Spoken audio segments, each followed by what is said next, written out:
Hello, Alleyway Conversation viewers. Once again, I'm Andrew. And I'm Patrick. And this is our week 2 of the Spooky Month episodes. This is another one I'm excited about. I'm gonna be excited about every episode this month. I'm sorry. I love horror movies. Yeah, you're a huge fan of the horror genre in general. Yeah. And I don't blame you. I'm more of a comedy guy. But that's the beautiful thing. Horror and comedy mash up really well sometimes. And we're gonna talk about that, probably for the rest of the month, actually, when you think about it. Yeah, I don't know if, unless the horror movie is just really terrible, I can't think of any movie that doesn't have some sort of comedy in it. I mean, Evil Dead is a great example of that. I feel like Sam Raimi's really good, just in general, at really actually making you genuinely laugh and then immediately creeping you out. Oh, you mean like in the Evil Dead movie where it's just the camera running along the ground with spooky noises. Oh my god! Okay, that's kind of ridiculous. And then in the very next scene, is she getting raped by a tree? Oh god! Yeah. Or like, I don't know, there was something genuinely terrifying about the zombie girl in the basement there, yeah. Oh, yeah. I mean, it was good. For a second there, I thought you were going to say the zombie girl from Army of Darkness. I'm like, no. There was nothing scary about Army of Darkness. And I think, there kind of is. He let the main character basically do whatever he wanted. That was... He overacted very well, but... Bruce Campbell being given free reign is kind of terrifying in theory, but... So, in case you don't know, we're wanting to do maybe not the first movies in a genre, but definitely the outliers, the shining example of things in horror movies. Things that definitely started a trend. And I feel that's really good for a lot of different reasons. I feel it's important that we, as a medium, as filmmakers, as directors, we need to occasionally push the envelope. Otherwise, we're going to continue watching the same thing over and over again. And while I could easily watch years upon years of slasher movies, sometimes it's nice to step away from that. I mean, and I thought Evil Dead was a good example of that, because honestly, I wouldn't consider that a slasher movie because... No, it wasn't. Yeah, nobody really kills anything. The slasher was just an example. Yeah, but, I mean, I think Bruce Campbell might attack one of his co-stars in that. And I think other than that, like, the tree kills somebody, they disappear, they get possessed. Like, things happen to them. But it's not like... I would consider a slasher movie very much something in which it's one individual person or deity, perhaps. Some kind of spookiness? Yeah, some kind of being that kills people, a multitude of people, solo. You know, and I didn't really get that from Evil Dead. No. That was just an example. Yeah. I didn't mean to tie that into Evil Dead. Well, one of the movies we're going to talk about that deals with that is the Halloween movies with Michael Myers. Yeah, that may not have been the very first slasher movie ever, but it definitely started a trend. It directly influenced Friday the 13th. Which, when you think of slasher movies, you immediately think of Jason Voorhees. And Freddy Krueger. I mean, in all honesty, those are the big three. When I think slasher movies, I think Michael Myers, Freddy Krueger, Jason Voorhees. And honestly, I was going back and forth on which of the three to review. Because, I mean, Jason has that super stealthy stalker vibe, and Freddy Krueger's always got that... He's very one-liners and all that. But, honestly, I didn't realize this, but Halloween came out before either of those two. So like I said, I'm not joking around. It really did directly influence Friday the 13th. I enjoyed it. I mean, Jamie Lee Curtis, it was a good movie. I never watched it until probably about 5 years ago. So, wow. Yeah, I know. Like I said, I wasn't big into the horror genre. Yeah. I knew of them, and personally, my first foray into horror movies was probably Freddy vs. Jason. Wow, that I know, like barely qualifies as a horror movie. Well, the horror genre in general, because we agreed, The Mummy isn't really a horror movie with Brendan Fraser. Not. It is action adventure. It kind of scared me, but then again, I watched it when I was like 8 or 9 when it came out. I feel like it was obviously an homage to Boris Karloff and the original Mummy movie, but I also feel like it wanted to do its own thing. It was definitely an action adventure sort of movie. And it was a good movie, but definitely. Yeah, but and even then, I wasn't the one who decided to watch Freddy vs. Jason. I was actually over at Brandon's house back in high school. Yeah, well, and I mean, I think I was like 14 when it came out. Well, it's hardly a bad movie. Okay, well, it's a little bad, but well, I heard they were wanting to basically restart the Versus movies from Universal. That was going to be one of the first ones, and it didn't do so well. So they're like, okay, we're not. They wanted to do more like a more modern slasher and supernatural people and get them together. I was actually told it was something they wanted to do from like way back in the early '90s when they Friday were a lot the more 13th popular. and Nightmare on Elm Street were actually regular things that happened every couple of years. Yeah, they also wanted to do that with Alien versus Predator for a long time. Which they did. They did. They did a lot of comics with them, I noticed. They did. And before they finally made the movie. The comics are really, really good, and the movies are really, really... Hey now, the first one was the best of them all. But that's not saying a whole lot. Yeah. Hey, do you remember the what was it? Was it still Alien versus Predator, or was it just Predators, where they had Lawrence Fishburne in the downed alien spacecraft on another planet? Oh my god. Did you forget about that one? I think I was repressing it, honestly, but... It's Lawrence Fishburne! It's Morpheus versus Predators! It was weird. Yeah. I watched it once. They killed off Lawrence Fishburne, because he was basically murdering everybody. Apparently he thought that if he could get them all to die faster, I guess the Predators would stop looking for him, and that's how he ended up surviving for years by himself. I guess, yeah. It was a very strange movie. I don't remember very well. I just remember being like, huh. Yeah, that kind of... Yeah. Yeah. But, Halloween was a really good movie. Definitely. And honestly, that you didn't really have any backstory on who Michael Myers was in the very first movie, did you? You kind of, like, some of the gaps would be filled in periodically, but it wouldn't be, like, fully explained. I was about to say, you didn't really learn his backstory or anything like that until, like, the second or third movie. Yeah. So, literally, the first movie is a weird guy in a Halloween mask on Halloween is just following a girl around. Also, and I know Michael Myers is always portrayed as this very large, strong, bigger than life kind of guy, but the guy who originally played him was only like 5'7". Yeah. Originally he was a pretty short guy. Hurt my feelings, but you're bigger than 5'7", like 5'7" and a quarter. Yeah, I'm 5'8", 5'9", depending on which convenience store I'm leaving. But yeah, it was an interesting movie. It wasn't bad. It was definitely early enough in the slasher genre. At least they didn't repeat kills. I will give them that. They did know. They definitely got creative for its time. And honestly, like, I remember my first time watching Halloween. I was not new to slashers in general. Like, I'd watched a lot of Freddy Krueger and a little bit Child's Play, which we're going to get into as well. But I wasn't used to having such a, like, quiet, stoic character like that. It'd be a while till I got into Friday the 13th. Yeah, I will admit, it seemed like the wind and the leaves and the very soft music was as much of a character as Michael Myers himself in that movie. It was... And I did enjoy that. It was genuinely very creepy and disturbing because you never know his motivation. He never says a word. He just stands there very stoically. Yeah, you almost never see him move. It's like, he's there, then he's gone. He's there, he's gone. Yeah. He's there stabbing you, and then he's gone. Yeah, he is, he was a very disturbing character to see for the first time. Like I said, it was different. I'm not a huge horror fan. I am. Since I've become friends with you, I've watched a lot more horror movies. It's kind of like you weren't into metal back when we were in high school, but then we found Ozzy Osbourne and...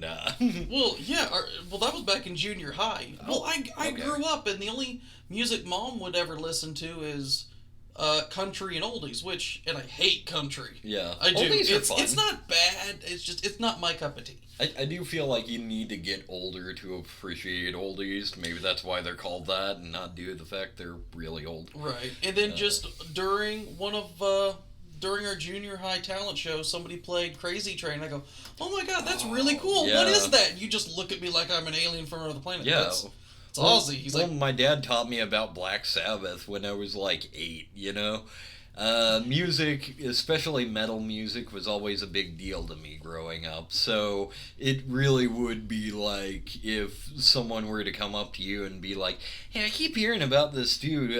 What's up with Jeebus Crust? yeah. Like, you mean Jesus Christ? We live in the Bible Belt here, man. Like, right. You don't even have to go to church I mean, when they say there's a church on every corner, they're exaggerating, but not by much. Yeah, well, that and plus, Sometimes you have to go 2 blocks. Even if you don't go to church, there's still some old lady who will explain the Bible to you in full somewhere around here. I think that's my grandma. Your grandma just follows everyone to say, like, they better be wanting to learn about the Bible.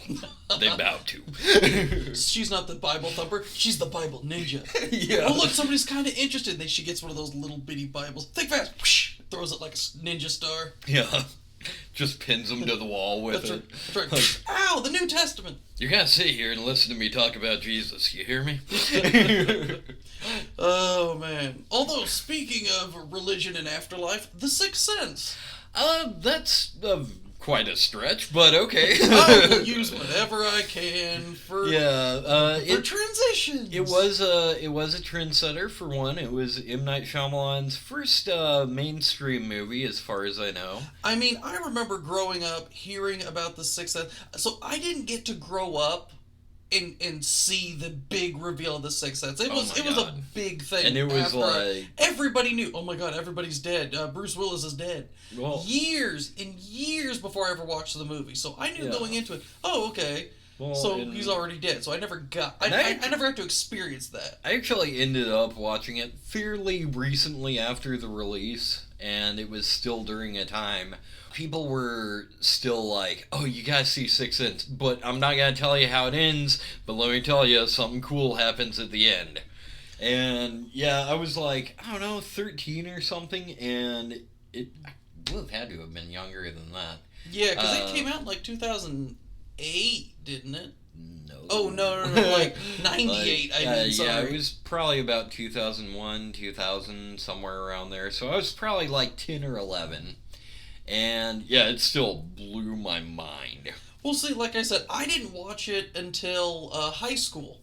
And I think we ended up watching it for like drama class or something, which is a really good movie. It's all about stage and misdirection. And, if you really think about it, it's like, how did he not realize he was a ghost? Did he just follow this young boy everywhere and never talk to anybody else? And the fact that nobody interacted, is this like one of those, okay, don't talk to me, don't look at me, just ignore me, just do what you normally do kind of thing to the extreme?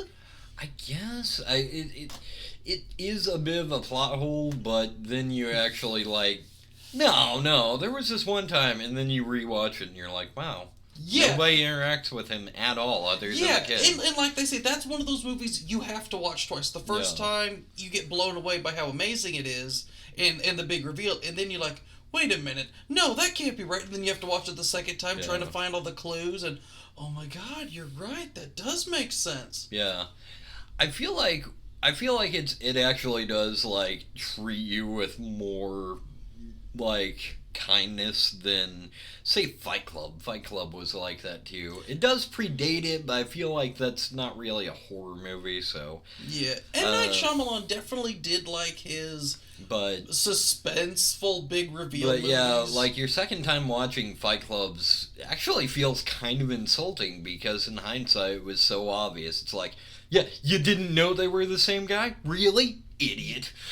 And yet, they really gave you no clue whatsoever that you were the same. The only real clue you ever got, because, he was just standing out in the parking lot punching himself in the face, and other people are like, hey, I want to do that. No, I don't know people that do that. You go out and you see someone punching himself in the face on the street, you go, oh, he must be disturbed. Yeah, like, that's not a guy you want to challenge to a fight. Right. The only real clue you kind of get is the girlfriend the whole time. Like, why is it sometimes you act differently? Well, that's like the only clue. And it's like 2/3 of the way through the movie. And there's also a fan theory that Tyler Durden isn't the only character that exists only in Jack's mind. Who else would... Like her? Marla and, Meatloaf's character. I forget his name. Bob. Okay. And it actually works out with Tyler being the id, Marla being the ego, and Bob being the superego. See, but if that's the case, then there's no relationship. He's just masturbating in the bedroom alone every night? Well, I mean, what's it matter? I mean, it doesn't, but it's just kind of odd. Anyway, it wasn't a bad movie, Fight Club, but The Sixth Sense was so much better. Yeah, well, I wouldn't say that, but it was good. It was. And it actually fits our theme, so let's keep going with that. One of my favorites from high school, it's one of the few horror movies I watched on my own, was The Blair Witch Project. That is interesting that it would be one of the first. Well, and I guess we were the right age to where, like, that was a big deal when we were growing up. Right, and I love how you went online and they made it a found movie footage, which they've done a couple, like Cloverfield and other things. Yeah. This was it definitely started that and was the most successful at the time. Well, and by the time Cloverfield came out, we kind of got used to it. You know, Paranormal Activity had also come out and stuff like that. Well, I remember they went all out. The Blair Witch Project would not have been as successful if it wasn't for all the people doing all the behind the scenes on the internet and stuff, because yeah, the movie was kind of interesting, but you're like, huh, that's cool, I kind of want to look it up. And there was a Blair Witch movie website that's like, and it fed into the movie. So the movie was actually only part of the story. Yeah. And then you get to the websites, it's like, ooh, the kids were never seen again. There was all these profiles and missing people posters all over the website. And they really blew and hyped it up so much more so. I remember for a week being like, holy crap, is this real? No.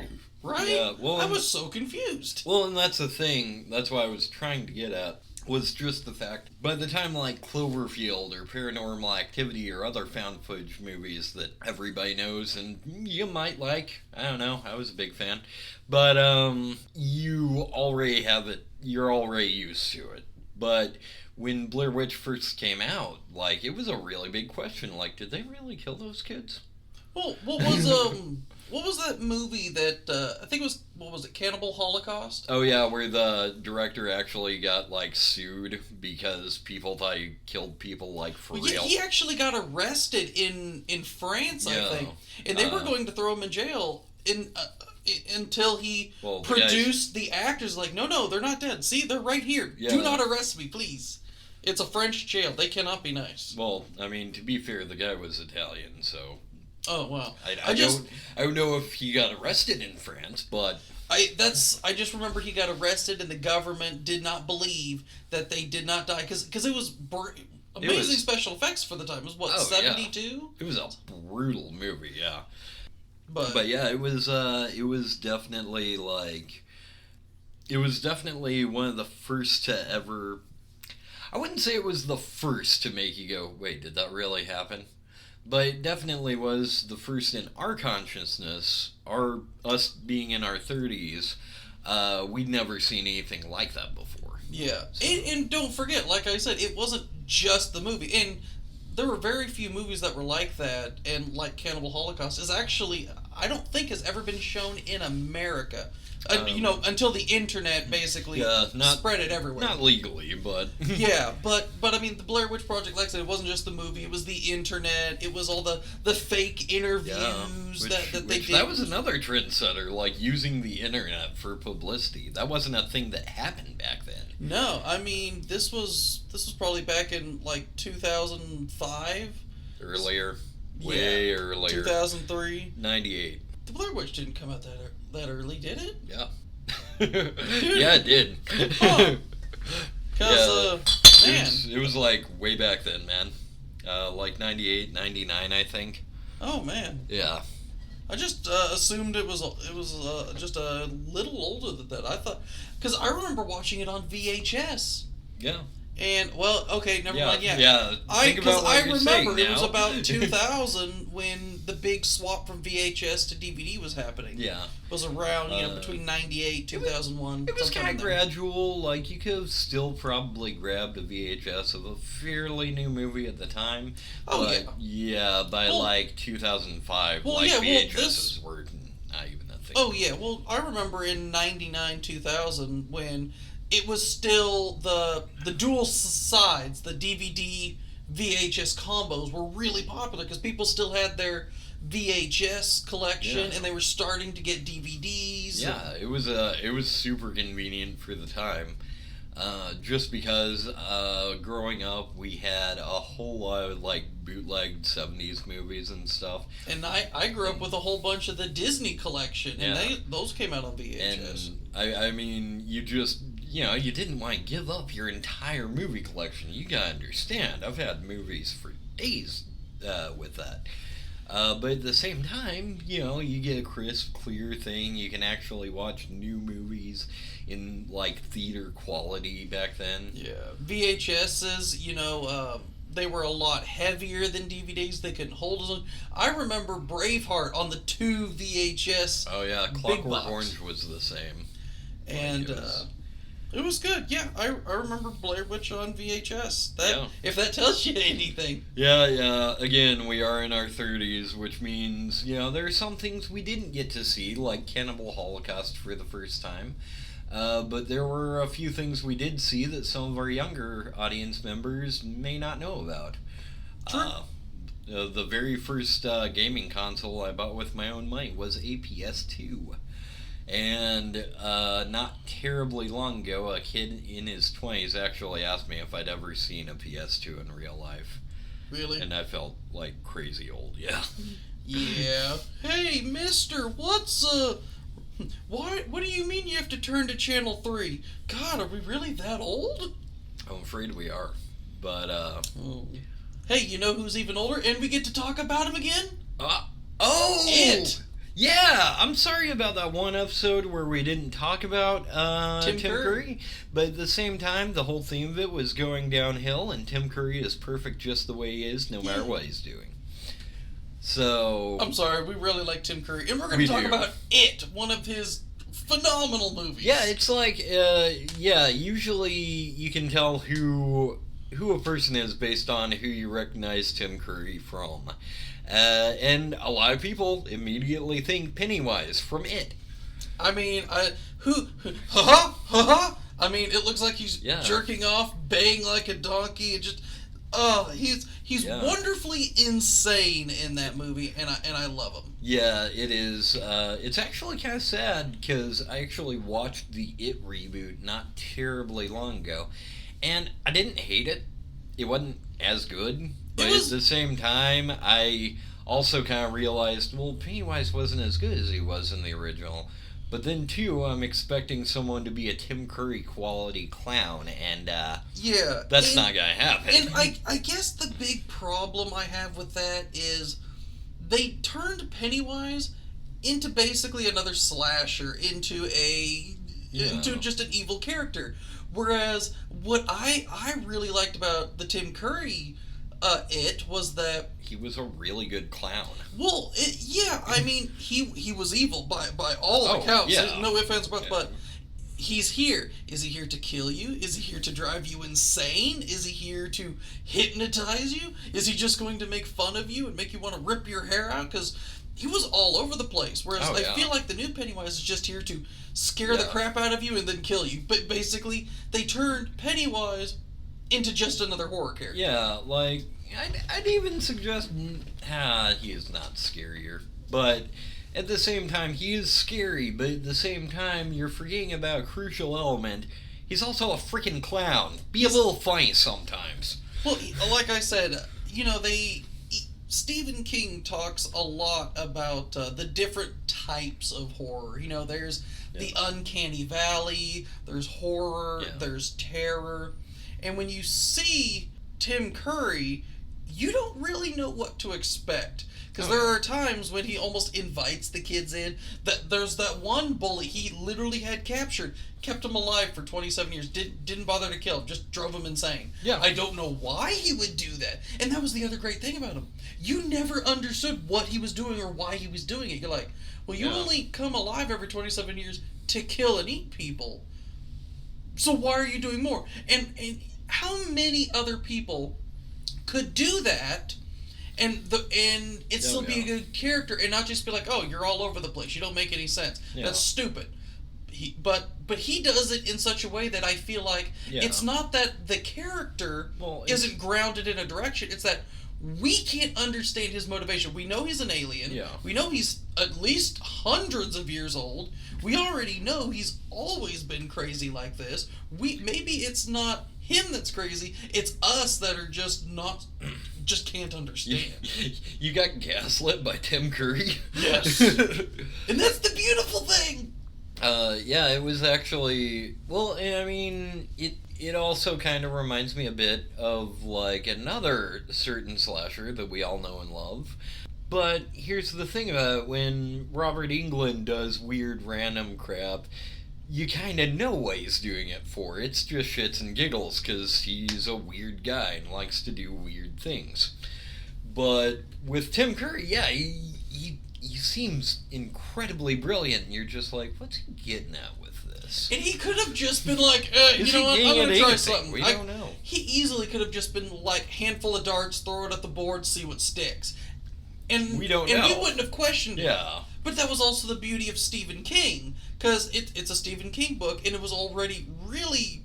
The things he did just didn't make sense. Yeah. But that was also part of the terror.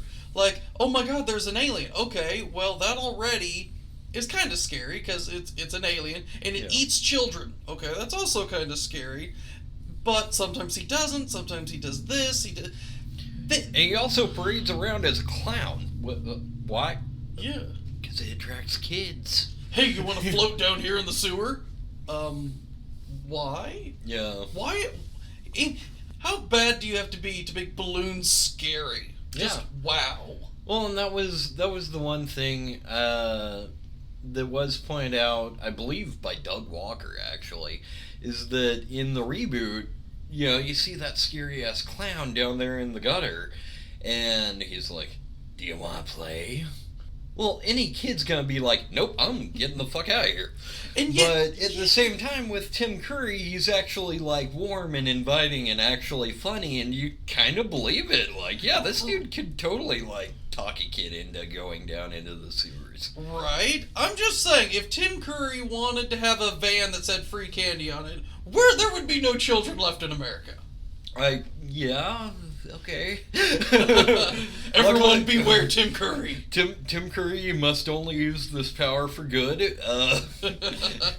He's, but he does. Like I said, he wasn't just the evil clown, because you know, kids are already scared of clowns.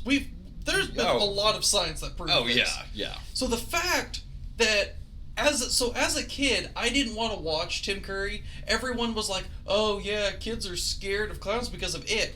No, screw you. I've been scared of clowns for as long as I can remember, and I didn't watch it till high school. Clowns are just creepy fucking things, man. Right? I get it, it's a performance. Everybody is supposed to just laugh, but I remember as a kid, like, I'd see a clown every now and then and just be like, no.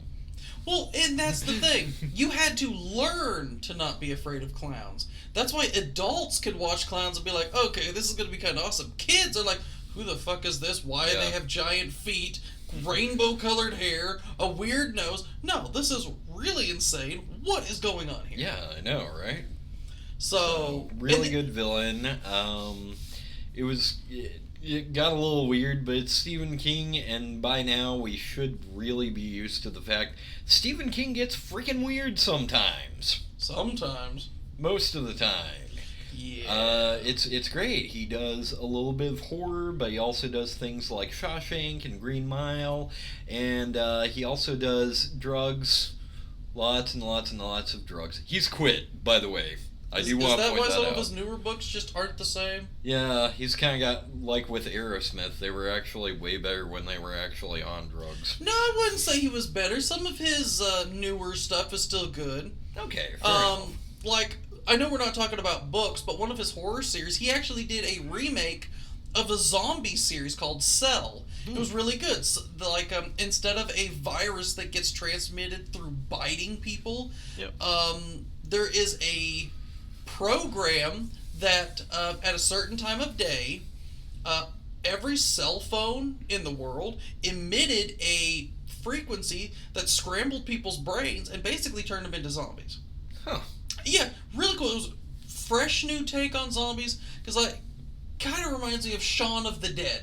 It was a hilarious movie. It was based on the trope of zombie movies, and they never explain how zombies started. Yeah. But the joke was, hey, everybody's a zombie already. How many times do we just go throughout the day without really noticing anything and just do the same old, day in and day out? Well, You're a zombie already. And then for some reason, some people were just, boom, I'm an actual zombie now. And we didn't plan on talking about Shaun of the Dead, but we can, because it actually fits. Just being one of the first zomcoms that was actually Funny? a funny movie, a funny zombie movie that was actually meant to be funny. Well, I mean, cool, because originally we're going to talk about Night of the Living Dead. It is the quintessential zombie movie. It was the definitely. first. Yeah, it was really good. For its time, I will admit. Has it aged well? It came out in the 60s? It was still black and white. Yeah. And it was the 60s, and the acting is very old-fashioned. The zombies themselves are not particularly... They don't pose much of a threat individually, but that's kind of the thing about zombies. They're only really scary in big crowds. Well, interestingly enough, Mythbusters did a zombie apocalypse episode. Oh, God.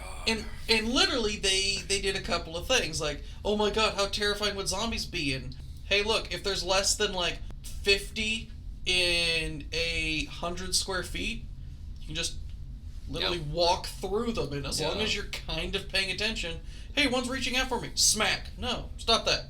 Stop being handsy. I think that's why in the sequel, Day of the Dead, they actually made it to where they actually made it more in a shopping mall where there were lots and lots of zombies all crowded in very close to you, and that officially makes it scary.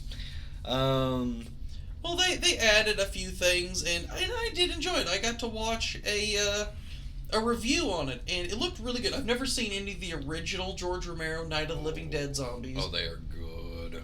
I did watch I don't know what you would call it, the sequel trilogy, I think it was.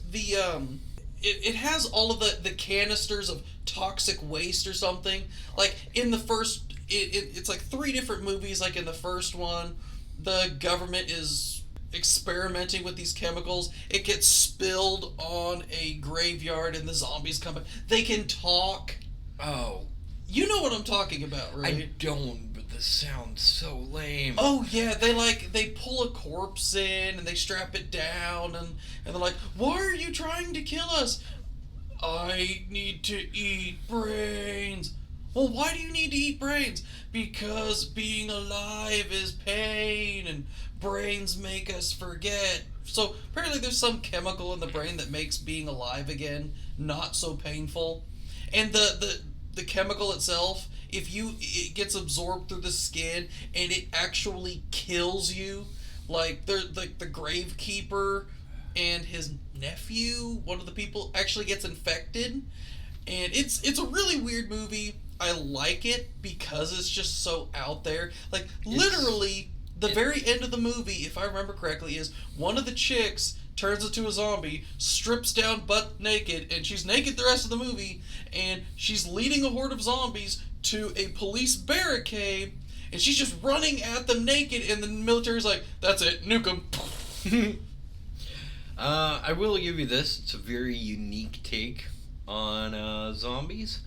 I don't know. I like my old school zombies, man. Just slow. Well, this came out in like the 70s or 80s. Yeah. It was an interesting. It was interesting. I don't know what else to tell you. Yeah. Okay. Yeah, you're gonna be going around like, what the hell was he watching?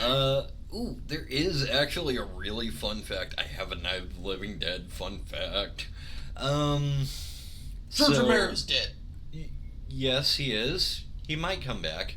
But, it seems appropriate for him. So, this is actually kind of neat. Like, early on in their careers, George Romero directed a local, like, cable access, like, televangelist. Do you know who that was? Mm-mm. That was Mr. Rogers. Mr. Rogers was a TV evangelist? For a short time, yes. He eventually wanted to, like, do more work with kids. Anyway, he wasn't Catholic, was he? No. He Okay. just was a really nice, wholesome guy. Oh, I know. Do not ruin Mr. Rogers. Come on, I'm man. not. That's why I'm saying. I needed to make sure he wasn't Catholic. There's a few things the internet does not mess with, and one of them is Mr. Rogers. But the other one is Bob Ross. Yes. Or cats. Wait. Bob Ross isn't dead, right? Wait, no, didn't he pass away a few years ago? No, he passed away like in 95. Really? Has it been that long? He has been gone quite a while now. Man, him and his afro will be missed. For some reason, I was thinking like Jim Morrison. No. Well, I know Jim Morrison's gone, Jim but I thought he Morrison's passed away in the extremely 90s, but he passed away in like the 80s, didn't he? No, he passed away like way back then. Oh. Apparently, my timeline is just all screwed Yeah, up. yeah. You're getting your years mixed up. Hey, I know Betty White passed, like, which was very sad, just last year. It was like December, like 30th or something like that. And right before the end of the year. Lemmy Kilmister died in 2016. He was another guy that everybody thought was going to live forever, and I'm kind of bummed. Who's the one that they all say does so much drugs he'll outlive us all? I don't know. Maybe Mick Jagger. Well, I'm thinking of that rock and roll personality. They say him and cockroaches could survive a nuclear blast. Oh, Keith Richards. Yeah. Yeah. Also from the Rolling Stones, but. Oh, hey, there you go. Yeah. So, Night of the Living Dead, still haven't seen it, and I want to. You should. If nothing else, it's a piece of history. Yeah. Well, I still haven't seen The Godfather, and we're going to watch that. We are going to have a Mafia movie podcast, because I know you. We will have one. You will... And if you think I'm excited about the horror movies, just wait until the gangster movies. Yes, you love... I don't think you love anything more than gangster mafia movies. Yeah, I'm a huge fan. It was one of those things, like, while you were in college, me and another friend, Kevin, if you're watching, hey, well, I don't think he's watching anything. This isn't a video. Oh, fair enough. But if you're listening, hey, and when you were in college, that would be like the bulk of our day. I'd like get off work, I'd change into actual clothes because I had to wear scrubs at my job at the time, and we'd just sit around and watch like Boondock Saints and Guy Ritchie movies and stuff like that. So I got really into gangster movies. Wait, you were old? That's when you start? I thought you just always liked gangster movies. Well, I mean, it was one of those things. He actually asked me, like, do you like gangster movies? And I'm like, well, I like the Godfather movies. Goodfellas was kind of cool. Then he's like, oh man, I have some shit to show you. That doesn't surprise me. He was a huge, what was that director he was always... Oh, Tarantino, yes. Oh, yeah, he loved Quentin Tarantino. Absolutely loved him. Yeah, and I'd watched a few Tarantino movies at that point. Reservoir Dogs, Pulp Fiction, the classics. Oh, yeah. It was actually a cool time. He was also really into Child's Play there for a while. Oh, see, and, oh man, I didn't watch any of the original Child's Play. The first one I saw was not, I'm trying to think here, not The Bride of Chucky, but, Bride of Chucky was the first in the Child Plays remakes, wasn't it? Because it went The Bride of Chucky, then The Seed of Chucky. Yeah. So there was Child's Play 1, 2, and 3, The Bride of Chucky, and The Seed of Chucky. And there was they kind of hard rebooted it. For the second time. Yeah, and there was oh boy. I forget which one the first one was. It was The Curse of Chucky, I think. I think so. And then then it's The Cult of Chucky after that. Yeah, I definitely And The Cult remember. of Chucky, I think, is a TV series. No, it was an actual movie. And it was actually really good. See, and I had, like I said, I only watched the reboot. And then after I saw the Bride and The Seed of Chucky, I'm like, this seems kind of interesting, because it wasn't really scary to me. I mean, what was scary to me watching Child's Play for the first time was the idea that for a while it really has you. Maybe it's not the doll. Maybe this kid's just crazy or something. Yeah, I do like that. And I like how they didn't try to do that for the second movie, because it's you already showed this. We know for a fact he's not crazy. Yeah. But at the same time, by the time Cult of Chucky comes out, you already know that, definitely. But it really still kind of messes with your mind, what's for real? What's going on? Is this lady just traumatized? And but it turns out no, there really is still a living doll that's trying to kill everyone. Yeah, I did enjoy the Chucky movies. I really did. Yeah. I loved all the one-liners. Well, maybe not all of them. Some of them got pretty awful. Yeah. Well, I can again, I keep on bringing it up. I can say the same about Freddy Krueger. Freddy Krueger is really, really funny, but he has his fair share of bad lines, trust me. Yeah. Yeah. Well, I mean, I get it. You can't make everything gold all the time. I mean, even comedians, I hear comedians will be every show I'll always throw in one or two new jokes into my set, and if they fall flat, I know not to tell it again. There's some that I know work better in other places, and if they really hit, I add them to the show. Oh yeah, I was actually watching stand-up at one point. It was right after Robin Williams died, and he made a joke about Robin Williams being the most hung man in Hollywood. Ooh. Yeah, there was dead silence, because this was about a month after he died, and he just okay, that was too soon, I apologize. And then he moved on with his set. Good. Yeah. Well, I mean, look at South Park. They had the Steve Irwin episode, and it was already made, and it was going to air 3 or 4 days after he died, and they're like, "Whoa, I think we should pull this episode." And I think they said Trey Parker and his buddy actually called up Steve Irwin's widow, and she was like, "You know what? He would have loved it. He always loved comedy. He knew this was dangerous." And you cannot tell me that a guy who lived in Australia, which is already dangerous enough as it is, and jumped on alligators and played with snakes and all these things, didn't realize the risk he was in. Oh yeah. And I'm sure, but that was the thing. If you could have told Steve Irwin, hey, eventually someday this is going to kill you, but you're going to spread joy to millions of children, you're going to save a lot of wildlife and zoo animals and all this stuff. I've always felt like he loved animals and knowledge for all these creatures so much. He would have been like, you know what? That sounds like a good deal. Yeah.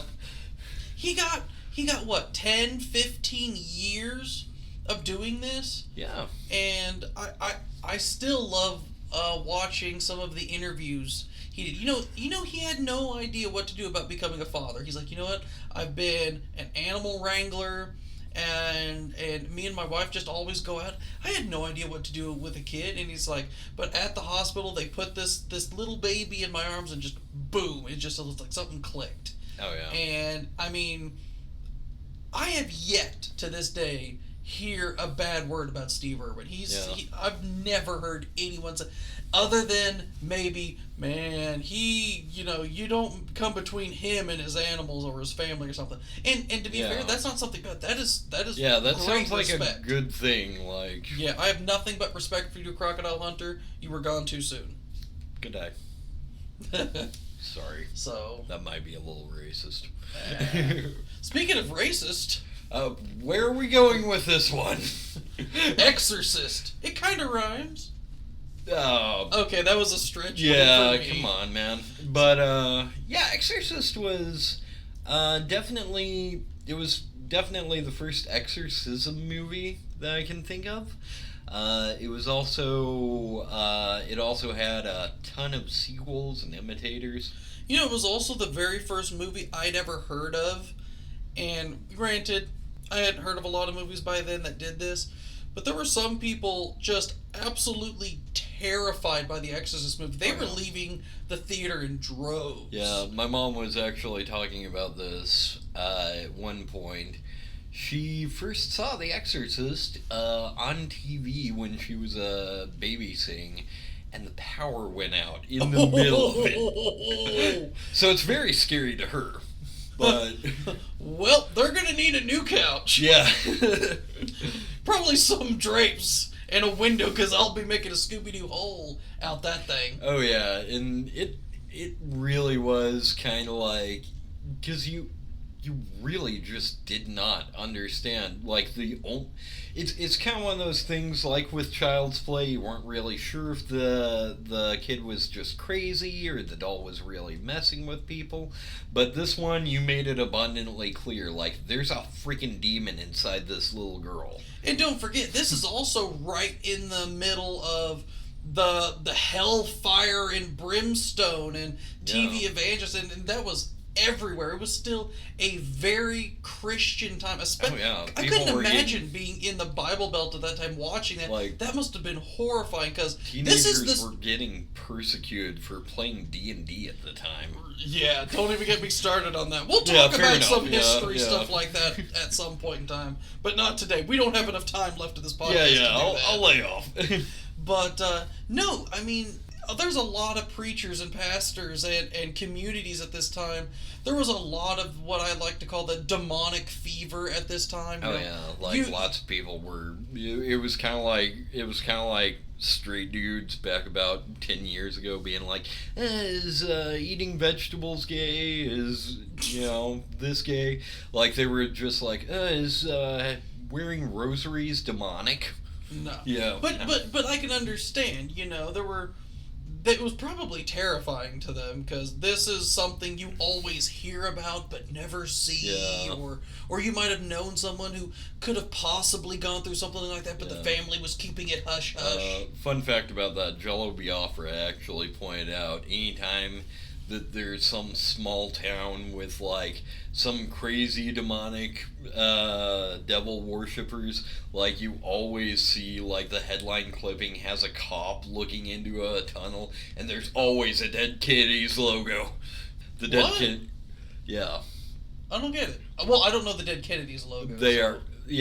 Well, the Dead Kennedys logo is a super easy to draw little, just a D and a K. They're not in any way associated with Satanism at all, but...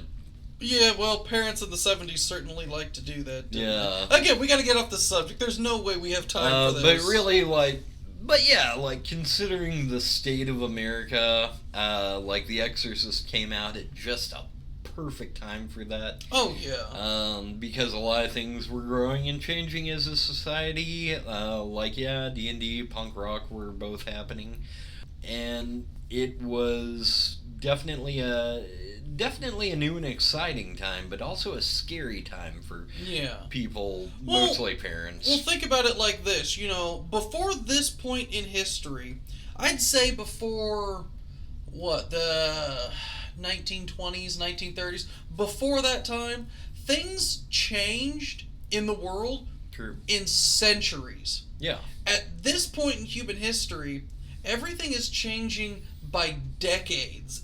Everything is changing so much faster. Yeah, it's like you can easily tell the 1700s from the 1800s, but you now can tell, like, this era from, like, the 90s. Yeah, the 90s was so different from the 80s, which was so different from the 70s, which was so different from the 60s. Yeah. Things are changing, and they're changing faster. And I guess the problem with that was a lot of people, people aren't used to changing that quickly. Oh, yeah.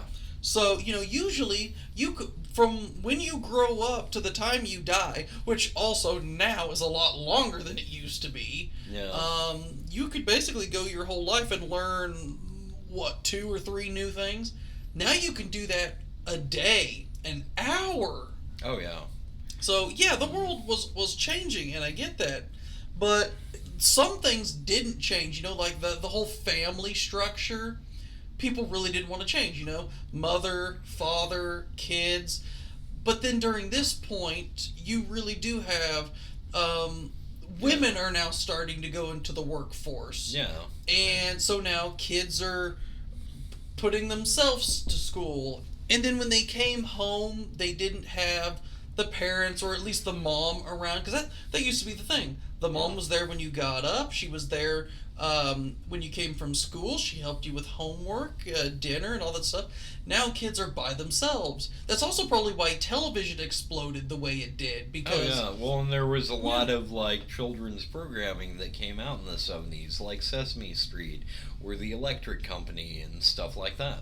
So a lot of change is happening, and honestly, that was the best thing about some of the horror movies, is they were trying to play on how much things are changing. Yeah. And I think they did it rather well. Yeah, like there are a lot of different horror movies from the 70s which by today's standards seem a little cheesy, but try to keep in mind, like, considering the time, what was going on, it's actually kind of scary.